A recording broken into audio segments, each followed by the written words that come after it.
Here is a question for you. Did Mitt Romney miss out on a key opportunity by not agreeing to appear on Comedy Central's Daily Show or the Colbert Report? As political specialist John Daly tells us, perhaps, and John, it seems to be a growing trend here, that some of these younger voters out there are taking these guys seriously. Oh, I think they take them very seriously. That's right, Mike. You know, new Utah-based research highlights the role of those shows in the news appetite of that younger demographic. At the U, we conducted our own totally non-scientific experiment, asking students where they turn, what sources of information they watch, to find out what's going on in the world. Colbert Report, I love him. I watch the Colbert Report because it's a nice relief from all the stress from like the regular TV show. I find that comedians are the most honest. Of roughly 20 students we talked to, most point to very non-traditional news sources. The Daily Show with Jon Stewart. Catholic men, Jewish men, Baptist men, black men, white men, absolutely everyone who might have something relevant to say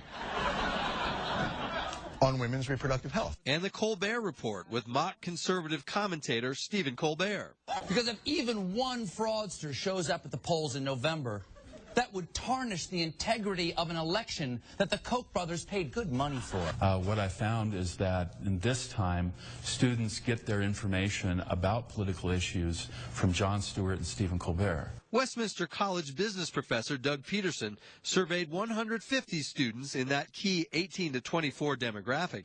He found The Daily Show and Colbert, as well as social media sources like Facebook and Twitter, are by far more popular for political information than traditional news outlets. When I asked, do you get information from the cable news networks or the daily news, that came back as a big no. Peterson calls it the Colbert effect and calls those younger followers Generation Snark, saying they like getting political news with an edge. I think we like to be entertained. You watch Colbert and you watch Stewart, and it's engaging, it's fun, it's interactive. Their main job is to put the issues in the forefront, keep the young demographic up to date with news, and let the watchers make their own decisions. So in a way, you trust the fake news more than the real news?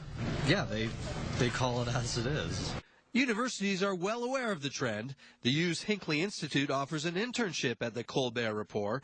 It's become one of the program's most coveted, says director Kirk Jowers. Colbert, when you talk to the students here, everything comes through like some bit they saw.